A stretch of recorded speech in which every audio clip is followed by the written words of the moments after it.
You can have that full conversation. What are you looking for? What's your ideal relationship? What's your budget? Where are we going to go? Do you need discretion? All those things. And then you meet somebody and it just switches. And I don't think that's just... What do you mean it switches? You know, they maybe are a little more like they'll beat around the bush, or they'll say, hey, I know that I said this, but would it be fine if we did this instead?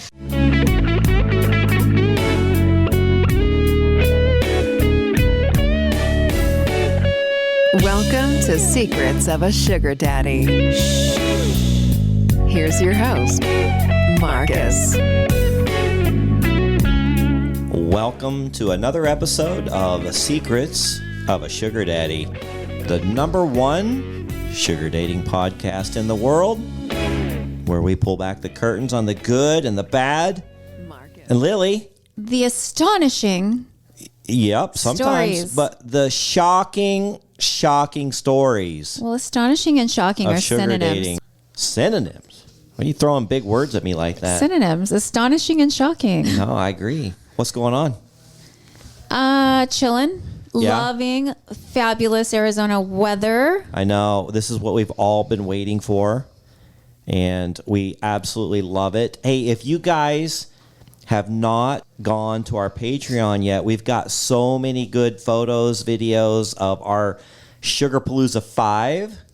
So I'm looking on my phone. I forgot about all these photos I've taken and videos I've taken, and we're slowly loading those on. Lily's put on quite a few. I put on a few. I'm still kind of going through the process of saying who needs to be blurred, who doesn't care about being blurred, because I don't want to mess anybody up. Yeah, but you guys definitely want to see that, and there's a lot of reasons why you want to go to Patreon. First of all, it's free, so join now if you're not a member.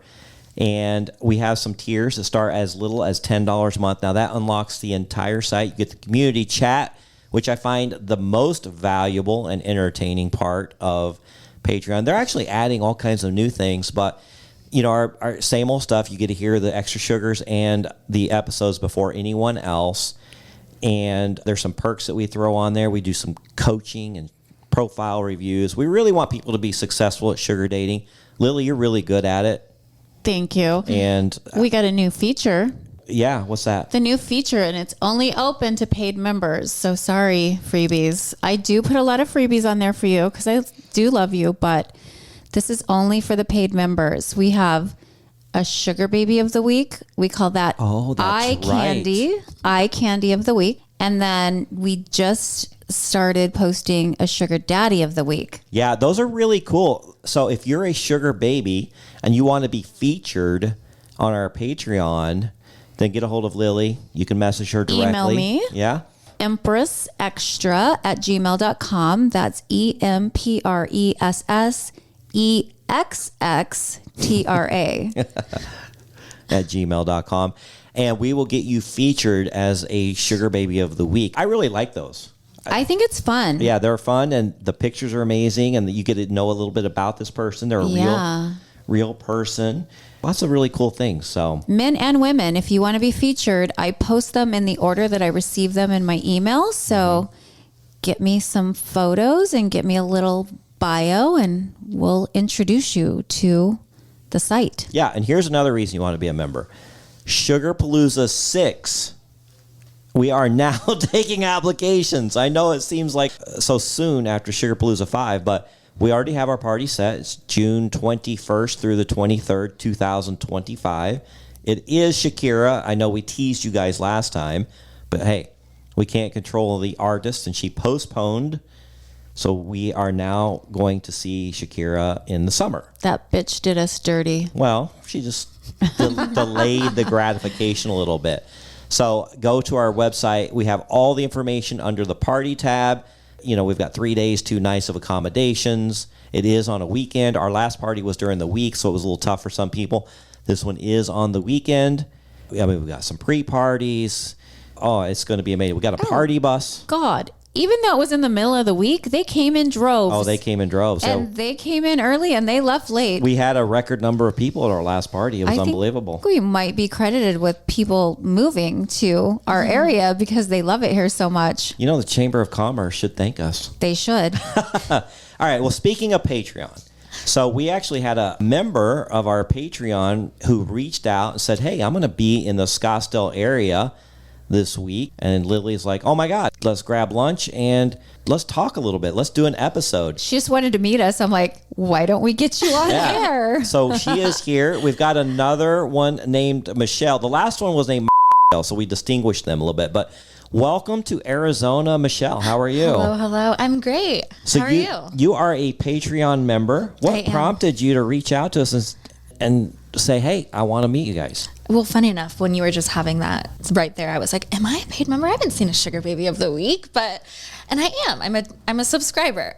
Well, I've been a fairly recent listener, just within the last summer. When I joined the Patreon, it looks like in the middle of it, and just absorbing all the information because there's not a whole lot of people that are talking about this style of dating. And so it's been a really helpful resource. We had lunch before this, so I kind of lightly touched on it, but I'll talk about it now. I've kind of helped, I don't want to say mentor because it's not that deep, but just kind of helped break in a couple of my girlfriends back at home, which for reference for listeners, I'm from the Pacific Northwest, just outside of Seattle. You know what? Real quickly, give us a little bit bio of yourself. You're how old? I'm 28. Okay. She looks amazing. Wow. Well, So I have pretty. a preference for brunettes, and she is a beautiful My brunette. sugar daddy told me if you ever dye your hair blonde, we're not going to be together. He's like, I like your dark features. So Yeah.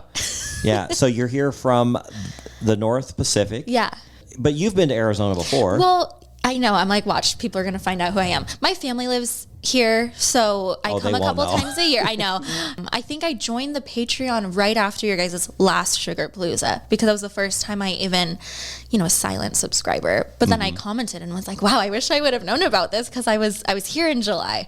But that was before I really invested as much into that. But yeah, my backstory is did the whole monogamous relationship thing for a really long time. Now, long time meaning how long? 8 years. 8 years. And as that was ending was when I made a seeking arrangement. It was still seeking arrangement. Now, you actually got married to this guy, right? I got married to him. Whole thing. We had a little talk before, so I know a little bit about you. You were together for how many years before you got married? 6. 6 years. And then why did you finally decide to tie the knot? And did you think that was going to fix some issues that you were having in a relationship? Why did you do that? Well, we didn't actually talk about this at lunch. No, I know. That's why I'm asking. Interestingly enough, after I know that the podcasts come out staggered, but just listening in on the last podcast and hearing about her struggle with addiction. So, I'll be open about this. This is something that's not a secret within my life. My ex-husband is a recovering addict. When we were together, 7 of those years sober. Didn't drink, didn't smoke weed, didn't do anything. He was in the Army as well. And I just noticed a behavior shift. I didn't know what it was. I grew up in an environment that was super religious, Southern Baptist, kind of that. Yeah, I know. Same. It's very, very similar. We all kind of have a lot of similarities. I socially drink. I partake in a little bit of marijuana smoking, being from the evergreen state, but really don't love the feeling of being drunk, really don't love the feeling of feeling sloppy or just like not in control of my senses. So I've never gone really far outside of that. I've never done any other substances actually other than marijuana and drinking. Don't mind if anybody else does. That's just my personal choice. Anyway, COVID was happening. We had already been married. I noticed a huge behavior shift. Anybody that's been with or loved somebody through addiction kind of probably knows what I'm speaking to, where you're just like, this isn't, at that point, this is not the person that I've known for these years and years and years. Started doing some digging, looking through pockets, checking accounts, things like that, and things just weren't looking like putting his phone up to his face so I could break in while he was sleeping, and discovered that my now ex-husband relapsed and started using hard substances. Okay, he relapsed, so he had a problem before? So when he was in the service, got in a really bad accident while he was on leave, and they prescribed him Vicodin. This was back in 2012, back when they still hadn't had a handle on kind of over prescribing of hard opioids and everything. So he developed a Vicodin addiction that the VA actually treats for. They actually have a really, it's a Suboxone program, if anybody is familiar with that. So when I met him, he was already in that program. Like he'd already, and was kind of touted himself as being like, I wouldn't even drink. It's too close to what it was. And you know what? That's the life we lived for many years, and I was okay with that. So like I said, there was weird changes of behavior, sketchiness, not coming home till like 2, 3 in the morning, not being able to answer where he was, falling asleep randomly. And as little old me, I just didn't have a reference to what that looked like, addiction. And so I was really ignorant to it, know a lot more now, and then started pulling from just my own therapist, my friends, my family, just like, he's acting really weird. And the biggest part was, before that guy, like, we had a good relationship and he adored me, and he was being mean, which I wasn't used to. And I remember being like, so-and-so, he's being really mean to me, which that was the biggest thing. I was like, this is just not the person I knew. Did the digging, found out he was struggling, tried for probably 6 months, which sounds like it's not a lot, but when you've been kind of in a really long-term relationship with somebody that's betrayed your trust, it's like blowing $10,000. Like, it was a big deal. Whoa. And a little more backstory that the listeners don't know just yet. We started a business together, kind of built this life that we had largely on my back, I will say. So it was kind of just a big slap in the face. He would be like, oh, I'm going to pull $5,000 this month because I want to put it into this crypto. I don't know shit about fuck. So I would trust him. None of those were going into the places that he was, other than his addiction. And so kind of tried for 6 months, gave him the ultimatum of, I'll support you through this, but you need to go and get help. I'm not keeping this secret for you. I did reach out to his family, who I'm close with still. This isn't a secret that you're going to keep any longer, because you've had it for a long time, and we need to kind of bring it to light so we can hopefully get better. He told me he doesn't believe in rehab. He doesn't believe in rehab, and he thinks that it's just a place for addicts to sit around and talk about drugs all day too. And he wasn't interested in that. He wanted to do an intensive outpatient program, which I was like, sure, whatever, do what you got to do. Meanwhile, I am setting up myself to not be completely stranded alone in this financial stress that he was causing. So while he was kind of doing that, I ended up, while he's in that program, finding, just because I'm a sleuth, I'm like, what is he doing? He's over there. I'm going to start checking his stuff, finding a big old bag of drugs hidden away in his stuff. So I started searching all over our house. The guy was hiding stuff in light fixtures. And so then that was a couple months after finding just it being pulled out from under me. So I was like, you know what? No, I'm not doing that. I'm not supporting you through this. I was learning a lot about codependency as well, and realizing too, like, my support through this actually was just enabling that behavior. He popped off on me one night, and like, we still celebrate, my friend and I, it's not a celebration, but we talk about it. It's a big moment. Popped off on me one night. I was like, get out. Now, when you say popped off on you. Oh, just like yelling at me, cussing me out, calling me every name in the book. Lost it. Yeah. And he was actively using drugs. You can tell, you can just see it. No, my brother is the same way. We talked about in the last episode, he was an alcoholic pretty much all his life, but he also did a lot of meth and hard drugs, and his temperament was just so bad, and he would just blow up at the drop of a hat. And we'd try to talk to him, and it's like, my mom, when she was still alive, and I'm just like, what is wrong with him? Yeah. Anybody that's loved an addict knows what I'm speaking to. And so he went off on me one night, and I just was like, get out. You're not paying for this house that we live in, the house that I've provided. I really hate, we'll get into the sugaring aspect. I hate saying that, because in that partnership, I tried to. Part of life. Yeah, but it's just the disrespect. And like I said, when you've been with somebody for so long, you know them. And I knew he was better than that. And I, at that point, was like, I'm not helping him. All I'm doing is giving him a nice place to sleep at night. So then when I'm busy working during the day, he can go nod off in his room. Because at that point, I had moved him into the spare bedroom, because I couldn't even sleep next to him. Wow. I'm curious, was he around the same age as you? Well, so he's 16 years older than me. 16 years older. Yeah. Where did you guys meet again? We met through my old job. Yeah. He was a vendor, and I used to manage a couple coffee shops. And so we met just organically. And, as a sober person, I met him. The age difference didn't bother you? You actually liked it? It didn't bother me. And it's still, even in this new era of my life. It doesn't bother me. I think that I have a unique situation. I moved out when I was 15 years old, had my own apartment, have had jobs, managed places, helped open businesses. You're listening to Secrets of a Sugar Daddy. Now back to the show with your host, Marcus.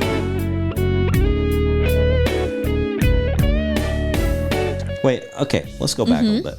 Why did you move out at 15 years old? Oh, just a tumultuous home life. And I'm a yapper. And no, seriously. And I'm like, not to bring it up as much, but like my therapist is like, you're somebody that I really like have trouble with. I believe in justice. You know what I mean? Like I really do have trouble with things that aren't like fair.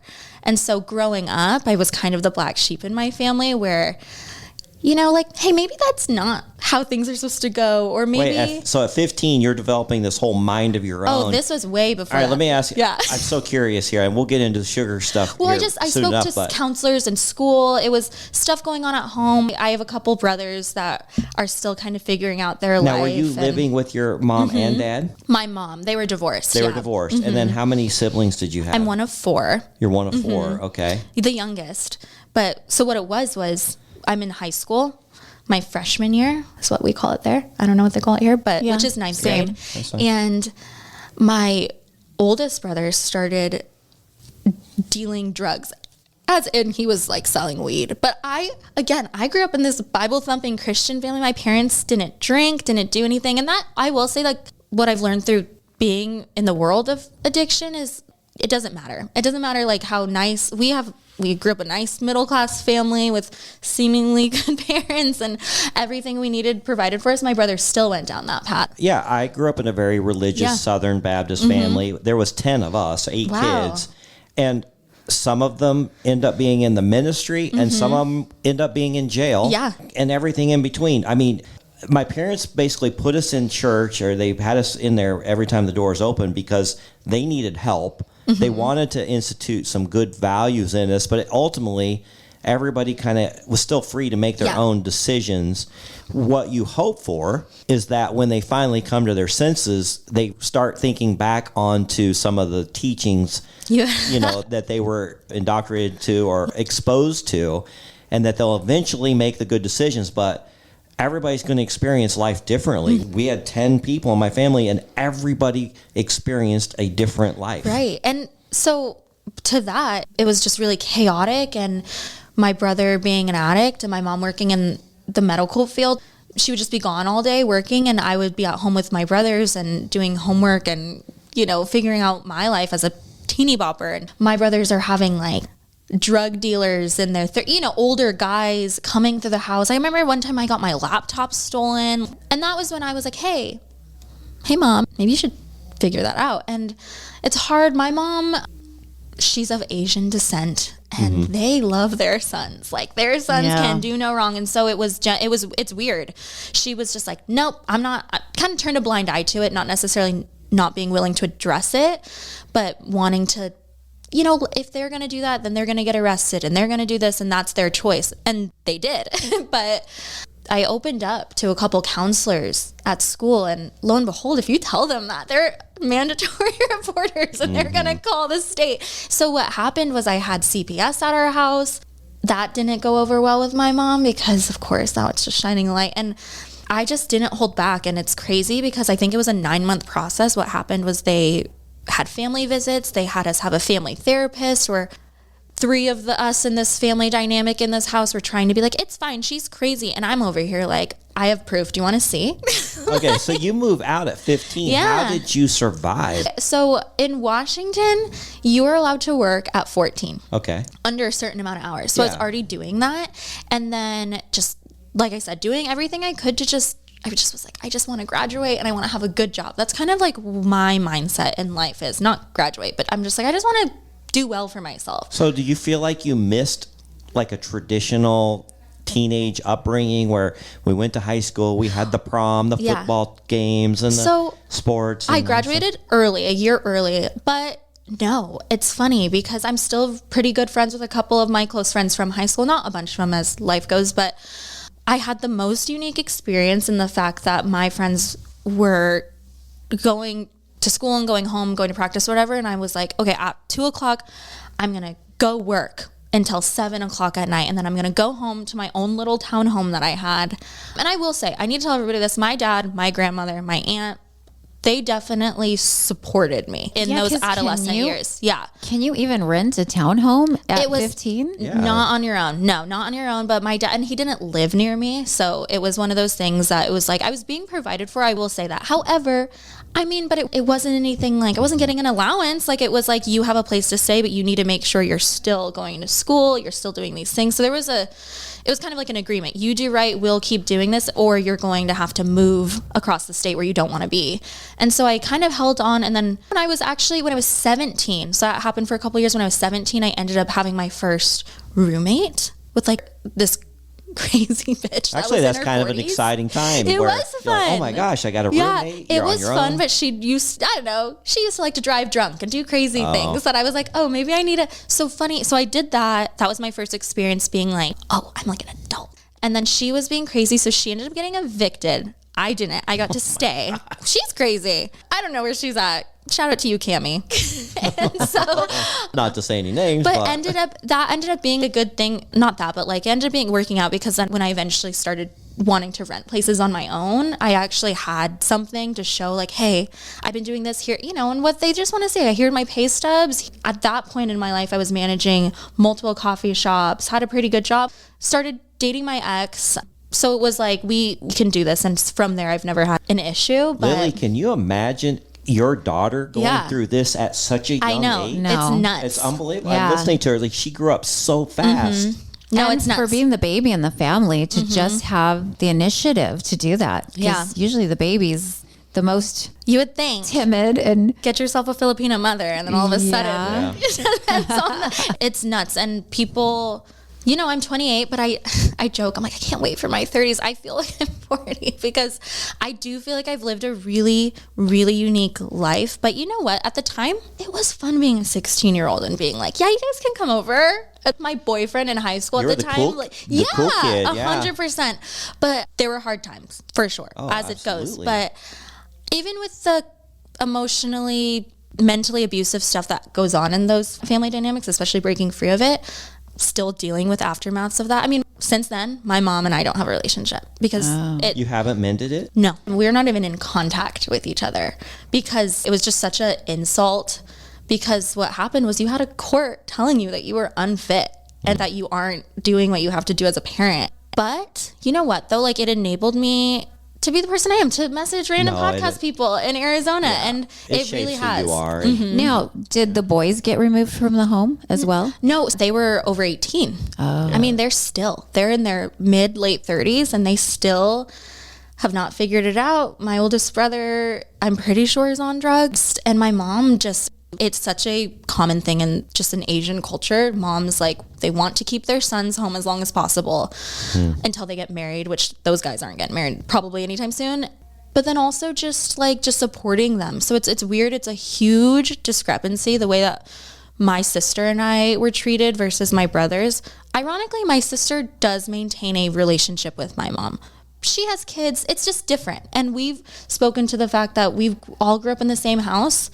We have completely different experiences in that, because that's just how life goes. Yeah. But I don't have a relationship with my mom only because it's better for my peace of mind in my life that way. I don't have the energy to give to somebody that genuinely doesn't understand what went wrong in that dynamic. If there was a day where my mom was like, hey, I'm so sorry. These not even, she doesn't need to say sorry. I don't need somebody to do that, but it's just having some sort of accountability for your actions and why I feel this way. But it's never been that way. It's always been, you're dramatic and you ruined everything. And I'm just like, you know what? I'm completely okay with you believing that to be true, because it genuinely affects my life in no way. Wow. Okay. Yeah. It's deep. I know. I know. need I've to got a know. million more questions, so we're going to move forward. But Yeah. wow. I just sit here and I just picture Lily's daughter It's being in a crazy. situation like that. And it's just almost unfathomable Yeah. for me to think about. Yeah. And Somebody- she's the same age as you. Yeah. Yeah, that's crazy. I know it's not a normal experience. It was hard. So, I started, my first job ever was at a cute little coffee shop. I was a barista. like I said, very common in Washington. And so Coffee shops they're in everywhere. Washington? You literally can't even walk 2 steps. And so these were independent, not the Starbuckses of the world. Yeah. So when I was 17, I started managing a couple, and that was also really hard because at that point I'm like, yeah, I've been doing this shit for years. I already know what I'm doing. I'm smarter than these people, and I'm training people that are being hired in their 30s and 40s, like, or all, whatever. Yeah. And definitely had to, people just did not that they didn't like me, but I felt like the older they were, the less respect they wanted to have. And I don't know, I'm pretty nice. I think I'm a nice person. I don't treat people the way that I don't want to be treated. And I definitely ran into that a lot, just growing up and navigating. I need to show up, and I need to prove to these older people that they can listen to me and that I can be smart and I'm not just some idiot. And so to tie that into sugar dating, I think that also just kind of helped me, all of it. It helped me know exactly what I want, what I don't want, how to speak to people, how to work with people. Now I work with my own personal clients in my business, but it's also really easy for me to just be it's a feeling sometimes it's a conversation, but just in any person I'm meeting to potentially date. Okay, so here's where I want to go. You went through so much more than an average teenager went through. You got married. Well, basically you got to a relationship young, and you eventually got married. How old were you when you were divorced? You're 28 now. 26. So a couple years ago. No, actually. So when that was initiated, technically only 27. Okay, yeah, so when it was done. Yeah. Very recent. How do you jump back in after all of this? What was going through your head? I need to start dating again. Did you take some time for yourself? What was that process? I will say, so I didn't date while we were going through our process of divorce. I think it was just because I was still just trying to hold on by a thread. The life that I knew was what I felt was a lie, and all, and the dreams and the hopes that you have. So I think for about a year, I didn't date. And then I started up, last year, and quickly realizing again, what I don't like, what I do like. I feel like I'm young, but it's hard because then you speak to a 21-year-old and they're like, oh my God. And then you're like, oh my God. Yes. Yeah. But I feel like I'm young, but I was married and dating somebody that's 16 years older than me I felt like I cannot date another 28-year-old. It would be like me taking care of an actual child. And I know that's sorry to the 28-year-olds that might be listening, but when you have I experienced that when I was 25, 26, 28. I couldn't get any girls that I liked my age to even go out with me, even look at me, give me an opportunity. It was so frustrating. Well, and I know they do say women develop a little bit faster than men, and that's true. But then, as you've heard, I was forced into just growing up so fast and figuring out life so fast. So, by the time I was 17, my 17-year-old boyfriend at the time, I'm like, you're a loser. You don't have a job. You don't have all these things. And not to say that people don't, I don't want to speak or shame people, but that's where I was. And so when I met, and maybe there was a little starry-eyed, and I want to preface this, that even after my ex and I broke up, some people in my life have tried to spin this narrative, and I just need to put this out. I don't feel like my ex groomed me. I don't feel like there was ever and power imbalance in that way. I don't think he saw a young naive girl and was like, oh, I'm gonna sink my teeth, because that's kind of a story that's been brought to the forefront lately. You can with have a connection age difference with somebody. Yeah. And I'm like, no, I met him and he had roommates and I didn't even at that time. You know what I mean? And so I'm just like, no, we were in a relationship because we connected and we loved each other. The age difference had nothing to do with it. Maybe when he started to have to take Viagra, that was a little weird for me, but oh, whoops.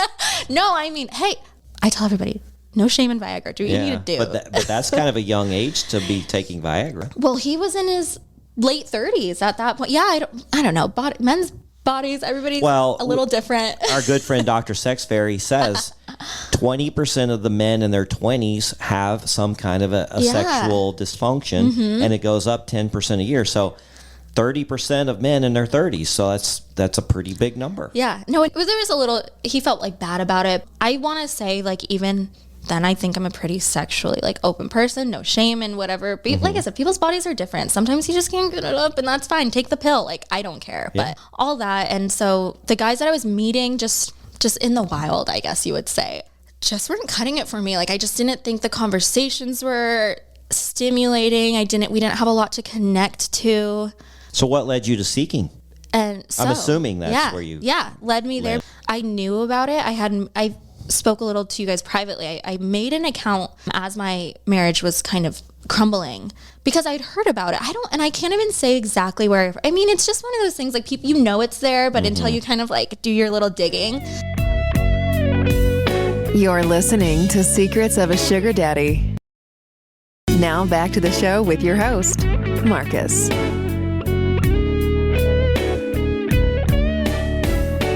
So I found Seeking. Probably Did you have any friends or anybody you knew on there? Not anybody on there. I do. One of my closest friends, she has been a sugar baby in the past. She doesn't anymore, but she has in the past. So it's definitely a conversation that's been discussed amongst the women in my life, but nobody was really serious about it. And so it was genuinely me one day, probably after a glass of wine or two, being like, I'm hot. Why am I doing this? Absolutely stunningly Thank you. Beautiful. Yes. I would say, because our listeners can't see her, I would say she's in the top 10%. Oh my God. Thank you so much She's for an saying 11. that. Wow. Yeah, You like, guys. so if I took They're being 100 nice. Seeking girls, you would definitely be in the top 10%. That is so sweet for you to say. And so I made a Seeking account, got bombarded, scary stuff. I did connect with a guy. God, I wish I could remember what his name was. But he was in Colorado and he comes to the city for work, and we just had a pen pal thing, which nowadays I'm like, God, what was I doing? That was a waste of time. But we just talked, and I think that was the shining light that I was like, oh, I'm able to have this not super emotional connect, but just a connection with somebody apart from my previous partner. Like, I see that this could go somewhere. There's potential here. And so kind of went in last year and did the whole thing, did as much research as I could online. There's a couple, as you guys have spoken, there's a couple Reddit threads, and there's a couple, there's your guys' podcast, which I'm sad that I didn't discover it then. I don't even know why I didn't think to look at podcasts, but did as much little research, YouTube videos, but I don't know. I think part of me does feel like I'm a pretty discerning person. I mean, I meet new people all the time. I invite new people into my home all the time, doing as much research as I can there too. But I was like, you know what? Let me just go out with somebody that seems, quote unquote, normal. And here we are. Yeah, that is an objective term. Yes, it is. And that's where it was. I mean, I probably have gone on lots of first dates, a bunch of second dates, and then kind of at the second date is when you realize like what you're looking for and what you don't. And that's what it brought me here. And now I've been in some successful arrangements. I actually wouldn't say any of them have been unsuccessful. Some of them just haven't played out fully into fruition because I don't have any bad blood with anybody that I've gone on a date with. I think it's been really respectful and mutual. And I'll be honest, a lot of it has been me. What I found with a lot of these guys is, and not to generalize, at least the ones that I'm running into in the Northwest, but when it's talking about, when you talk about PPM or allowance or any exchange, any transactional thing, for me to hold true to myself and what I want out of this, it's just like PPM is PPM, pay per me. It's not pay for sex. And I'm totally fine with, and we discussed the intimacy and things like that before we even meet each other. But I found that sometimes you can have that full conversation. What are you looking for? What's your ideal relationship? What's your budget? Where are we going to go? Do you need discretion? All those things. And then you meet somebody and it just switches. And I don't think that's just... What do you mean it switches? They maybe are a little more like they'll beat around the bush, or they'll say, hey, I know that I said this, but would it be fine if we did this instead? And that's difficult for me because... The old switcheroo. Yes, the Lily? switcheroo. You The got bait the and switcheroo? switch. Oh, I think... I don't know if I've gotten the switcheroo, but wow. I hear it's a problem. It's at least I ran into that. Yeah. Well, and like you, when I first went in, somebody was saying that when they first started, they didn't know how to go into it, how to approach it, or even what sugar dating was. And that was me.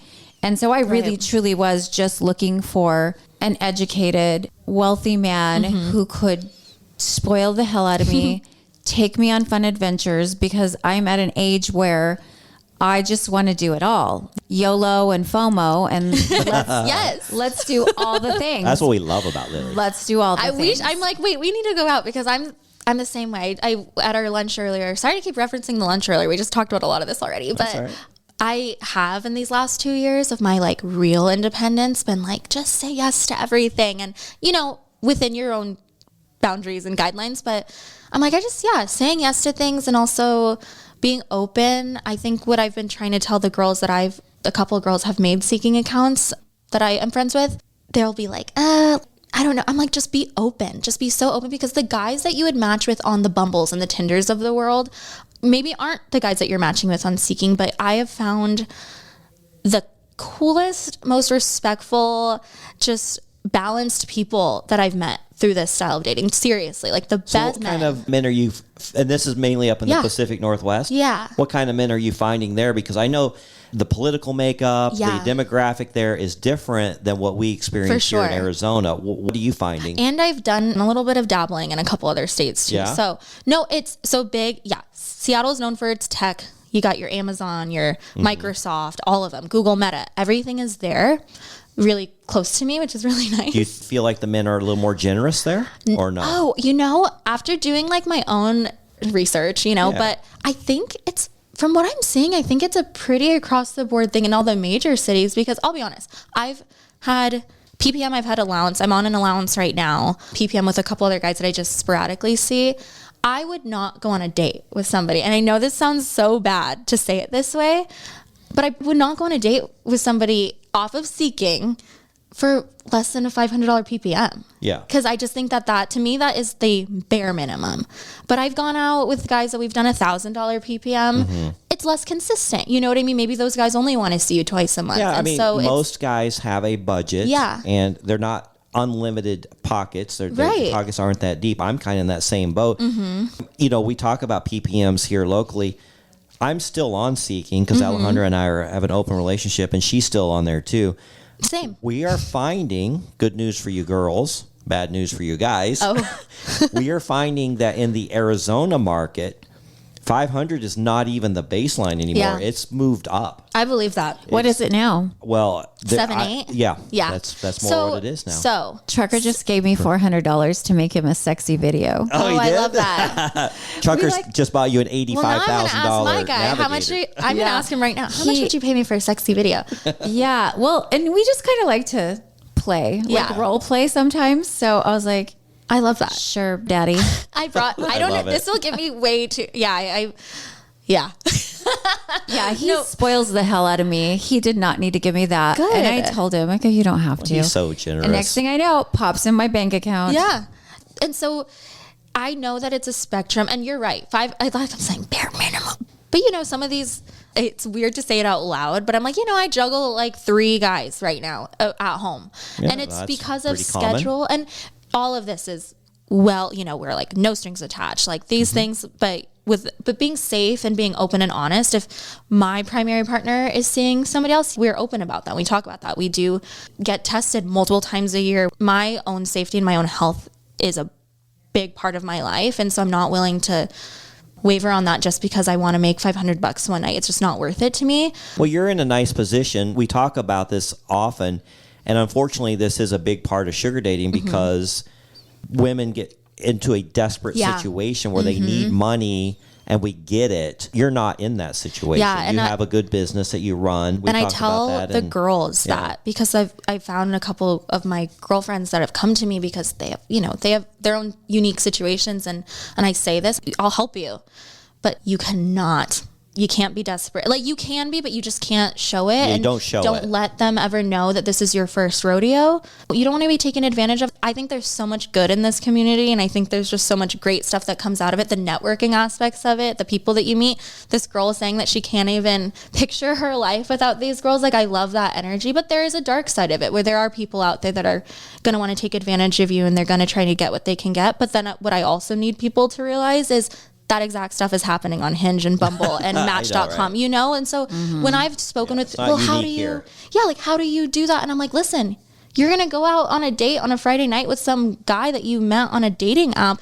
What is the difference that I'm doing the same exact thing, but I'm being respected and compensated for my time? Yeah. I just don't see a difference in it, but there's such a taboo topic of it because sure, you can call it, and I know you guys have spoken about it because I've heard it, but you could call it sex work. But like I said, I don't believe in, it's not pay per sex, it's pay per me. And I'm having a genuine connection. I just can't go out with a guy that I I mean, I'll go out with him, but I can't continue a arrangement or a relationship with somebody that I don't want to be around. Yeah. And so that's just the big thing is don't do anything that doesn't promote like your own values and things that you align with as a person. That's what I tell my friends.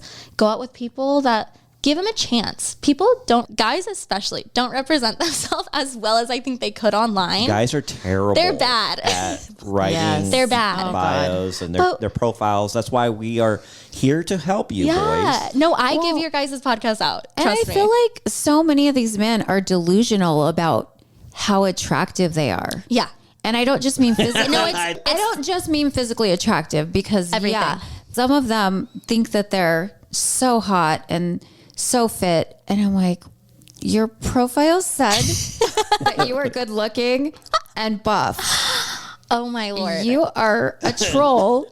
No, with it's not a buff. dad bod. honestly, it's okay. I'll be honest. I joke and I'm like, it is borderline insulting sometimes when like Yeah. I'm like, guys, come on. But no, it's funny. My friends, we give the guys I'm in arrangements with or whatever, they give them little nicknames. So the nickname for this guy that I just ended my arrangement with him less than a month ago, he was Mr. Lawyer Man. Really, really. Oh, Lily's all about the nicknames. Yeah. I love it. Yeah, She I'm loves like nicknames. tech guy, we got Amazon guy, Mr. Lawyer Man, Mr. Doctor Man, surgeon guy. Yeah, so it's just the easiest way for my friends to keep up. And so Mr. Lawyer Man, we were seeing each other and it was great. And then he kind of flipped the switch on me a little after like a couple months.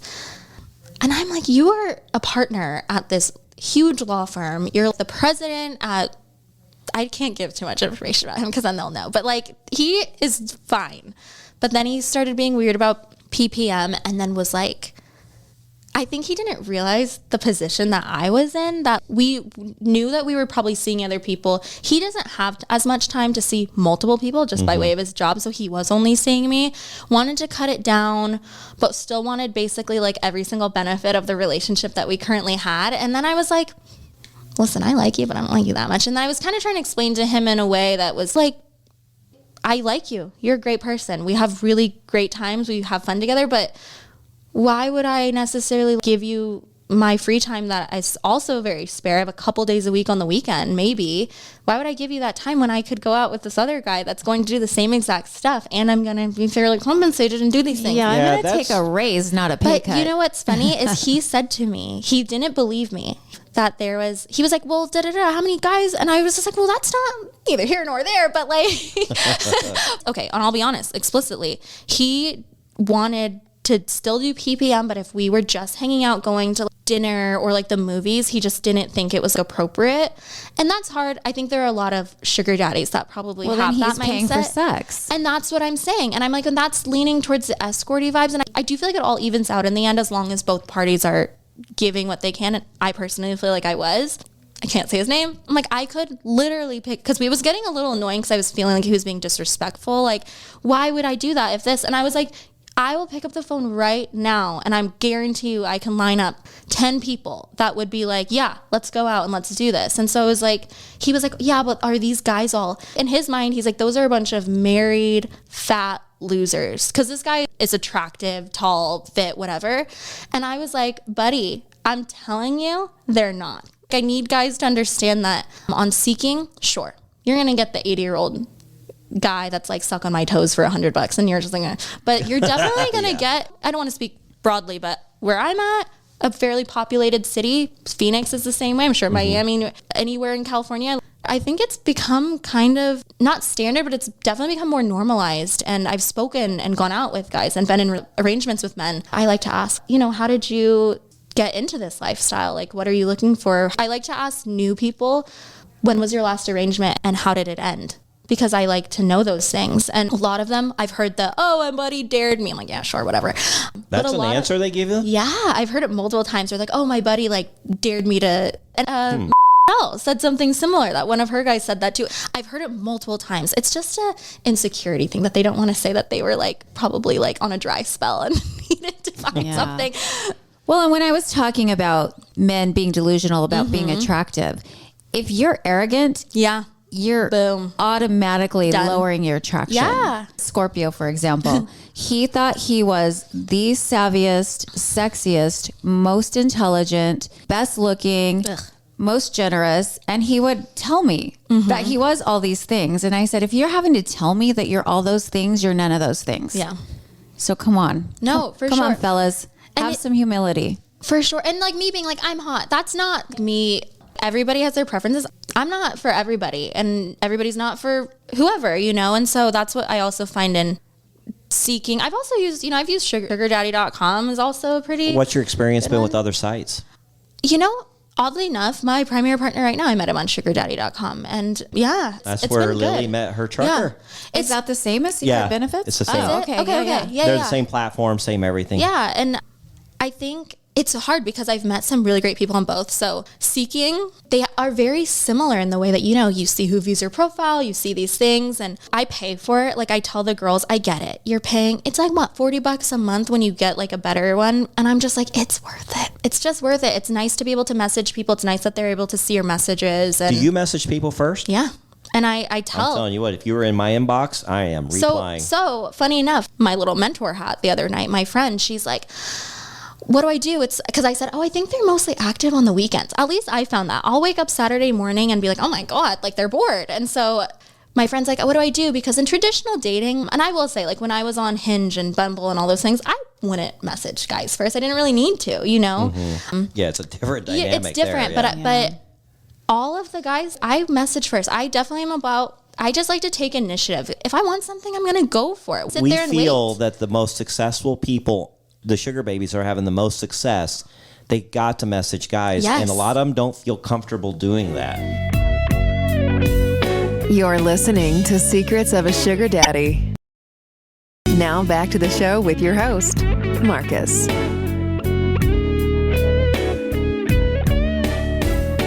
Well, and you know who we need to have back on the show is Tyler / new name Tuber, because he gave the girls some excellent advice and they're putting it into practice and it's working for them. And I don't remember all of the things he told them to do because I don't need to do these things.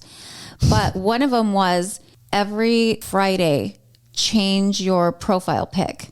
Oh, You know what? makes That sense works because I click on profiles and I'm like, You've seen I've already her. seen this Yeah, girl, yeah. but I clicked on her profile. And that's smart. And like I said, I think Friday, Saturday is they're most active. It makes sense. And what I was telling my friends, I'm like, you cannot, everything you know about the approach in traditional dating, like throw it out. It doesn't apply here.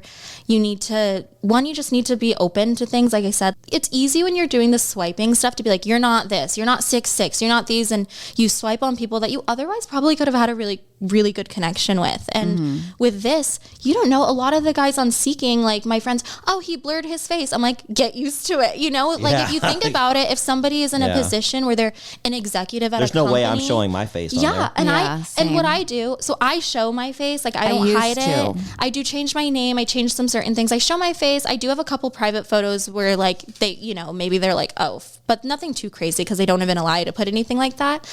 I show my face. And then when I message guys, it's pretty generic, but I will always use their name or whatever screen name they have because I think it shows that you actually, there's the scammers, there's all sorts of different weird stuff going on there, but it's like saying somebody's name, like, hi Marcus, how are you doing? Hope everything's good. Just was checking. I liked your profile and I just wanted to see if we aligned. That's pretty much exactly what I say. See, and here's the good thing Yeah. about that is I don't really have time to go searching, looking at all the profiles, messaging them, because it takes a lot of time. And so for me, at the point I'm at right now, I got 3 messages. I'll read those, and if somebody looks interesting, then I'll respond. Then you'll reply. And then we get a nice little dialogue going.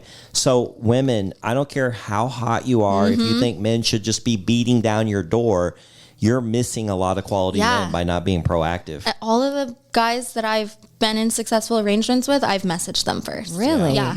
And I'll be honest, I'm fully attracted. When we're off air, like I can show you them. I'm like, they're hot. They are tall, they're fit. Not that is the only reason that you should be with people, but it makes it a little bit easier. Attraction is huge. Physical attraction is very important. And I've been told by one of the guys that I see that he was like, offshoot is that once we move things, once it's aligned, I will not even meet somebody in person unless we can have a video chat. And I tell him 1, 2 minutes. I have a Telegram. I also have a Snapchat. both are platforms that you're able to do that. That prevents a lot of wasted time. It does. Yeah. And that's why I feel like I'm not kind of getting into these weird pickles, not to shame anybody that has. I totally get it. Because you told us you don't have really I don't. very many bad experiences because you're doing the right things. Yeah, I think I to try. avoid those. And so I Okay. do the little video chat, and then I can also, you're like, oh, wow, like you're hotter in person. Because sometimes when there's movement or personality in it, Yeah. it's worked out really well. And so my thing, message them first. Okay, more tuber advice. We love Change Uber. at least one word in your profile every week. Oh, To change your picture thing every week. And then also, I don't know if he suggested this, but another thing you could do to get yourself back to the top and the algorithm moving and shaking is change your tagline. Every time I change my tagline, I get should. more hits. Yeah. can I ask what your guys' tagline is? Yeah, I'll read Mine mine. is spill the sugar. Spill Okay. the sugar. Yeah. And I'm only on there because I'm looking for guests for the show Yeah. and I'm looking for stories for the show. Right. And I clearly outline, hey, I'm in an exclusive relationship. I found love in Through here. this crazy place of sugar dating and I want to hear your stories. I love that. But yeah, so spill the sugar, like spill the tea. No, I love that. Mine is pretty basic, experienced and generous. Love that. Because It's I pretty know common. a lot of the girls, they like a guy who knows what this is about. Yes. They get bombarded with guys like, oh, it's I've my never first done this time before. here. Yeah. and all that No, stuff. for sure. So I want to make that clear. And then being generous, obviously, that kind of implies that, hey, I'm not trying to stiff you for whatever. I get it. I'm I not a understand how Splenda this- daddy. I know how this program works. Yeah, it is funny the amount of guys that will go on a Seeking or Sugar Daddy to come where they're like, and will be like, I'm not about that transactional shit. And I'm like, you get out of my face. Like, this needs to Then stop. what are you doing here? So mine is tell me a secret, because one thing that I like to do, it was something that I did when I was a barista and I still do. It's actually how I ended up with my ex. I'm not afraid of strangers. I like having these types of conversations. That's hard to believe, Lily. I know, right? But I like We to really ask. had a hard time getting her out of her It shell. was hard. No, but I love to ask strangers to tell me a secret. So when I used to work like in a drive-through stand, I would be like, how's your day? And you get to know people, and then I'd just be like, you got any secrets? And they'd be What's like, what? something about you that nobody knows? Something about me that this. I'm just kidding. Well, kind of. A select people know about this. A secret. Something that Okay, would this is a really secret. shock people. No, this is a secret because I haven't. It's a secret to most people, and if my friends listen to it, they're gonna be like, "What the fuck?" Because only a few people know this. I did have a little random trip last year. That loser ex-boyfriend of mine from high school. He lives in Missouri. Has lived there for a long time.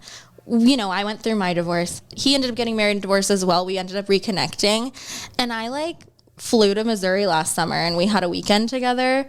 Really glad that I did that because it was just like, wow, we are not for each other. It was validating. I've done that. But I before. kept that one a secret because it's embarrassing. Well, I was engaged in the late 90s to this girl. She ended up getting married. I got married. Mm-hmm. When we got divorced, we ended up Yeah. getting back together and going out.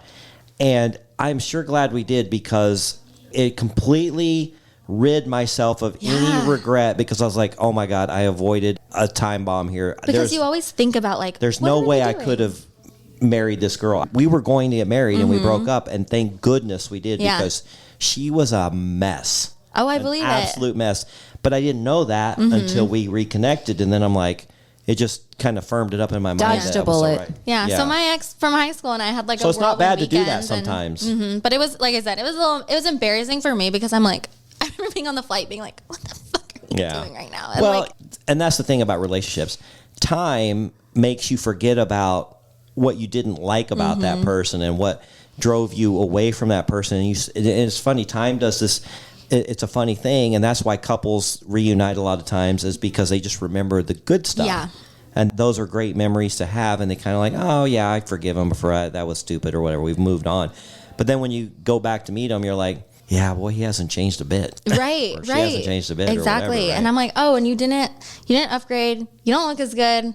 Yeah, I think I'm good off and it of really this. helps you move on. It helps Yeah. you close the door on that chapter. It does. And So it's not a bad thing that you went and saw him. no, but that's a secret. That's Not something anymore. I'm not like advertising it to the people in my life. Hey, Matt and I hung out and that was really, really a fun time. No, if my sister, she would be like, She's like the guy that, that one. Well, Be like, what the fuck's wrong with you? No, thankfully I'm at a better place. Thankfully I'm seeing people that I'm like genuinely so happy and aligned with that wouldn't even be something that I would consider now. You know. Well, it's fun that you come to Arizona regularly to see your sister. So I'm going to be make here in sure January. you hit us up anytime you're in town. We'll go I'm to going to dinner. be here in January. I have like a trip planned. so what do you have planned for this trip? Meeting my surgeon man. Yeah, you've got a guy here. Yeah, he's great. Yeah, he's a surgeon. He's in Gilbert today. Yeah. But And this that's- is your so- first time meeting him in the flesh. And this is funny because we're Oh, talking it about is? this sugar. Yeah. Yeah. We've I like missed that FaceTimed part. and we've done, it's been like months, so it feels like we know each other. But funny enough, because I ended up matching him on like a normal dating. I'm not even on those anymore, but like, because why? It's a waste of time.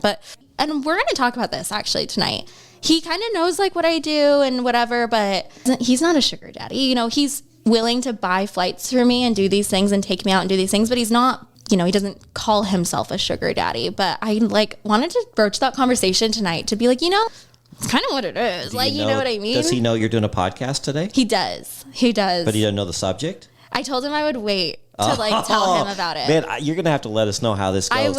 I'm Yeah. curious on this outcome. No, my primary partner, like my actual sugar daddy, he knows. He's excited.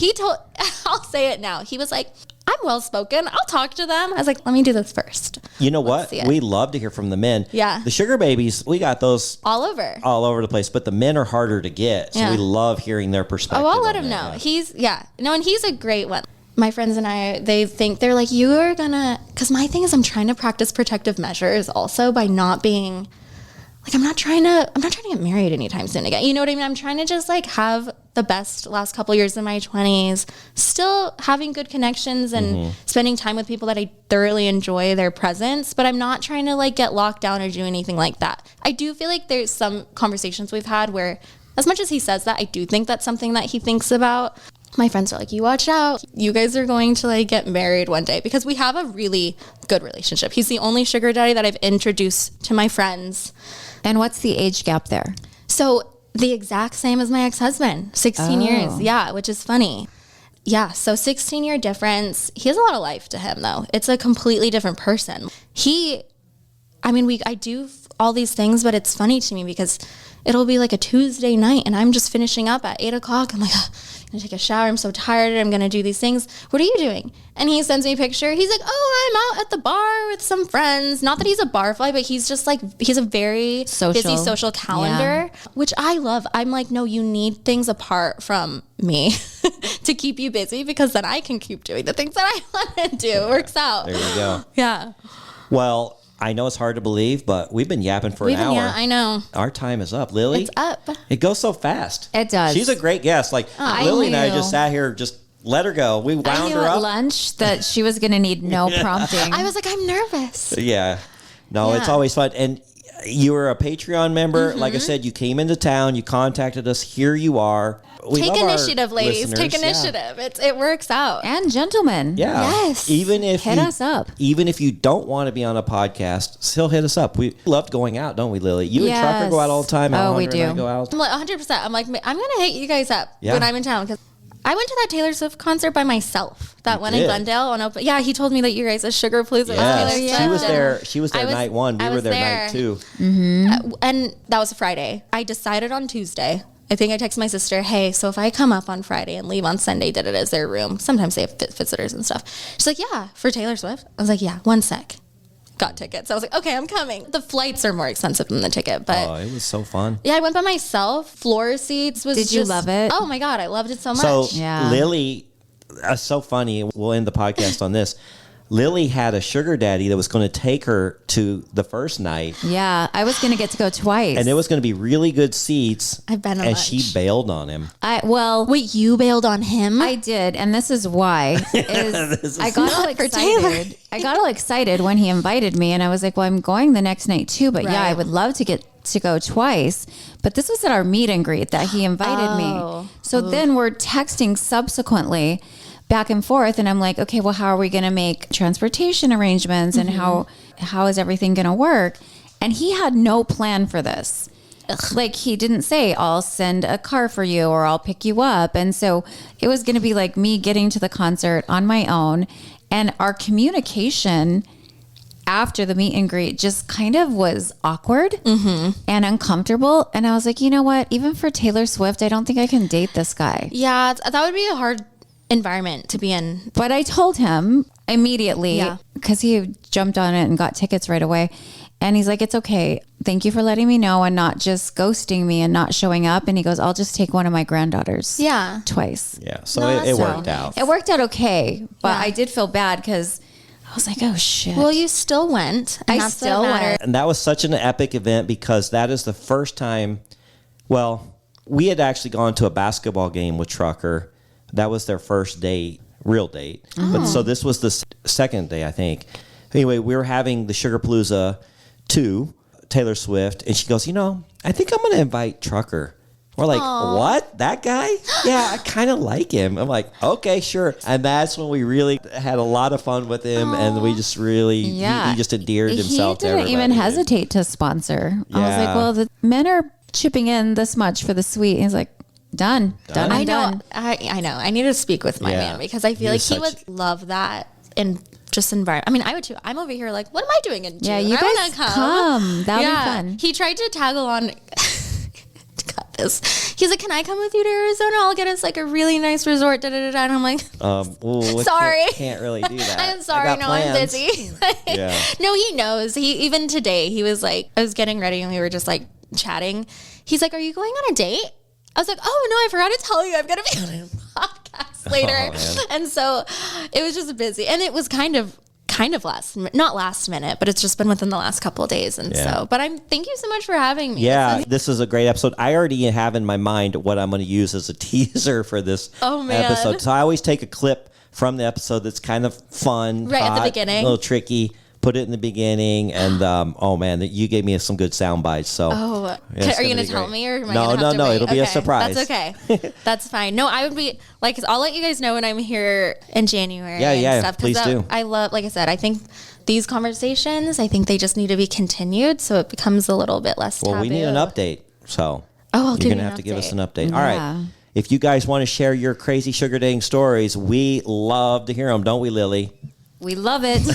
Go to our website at secretsofasugardaddy.com. Fill out the form. Tell us if you have questions, whatever. I've answered a lot of questions. We do some extra sugar sometimes with listener letters. Yeah, but we love our fans.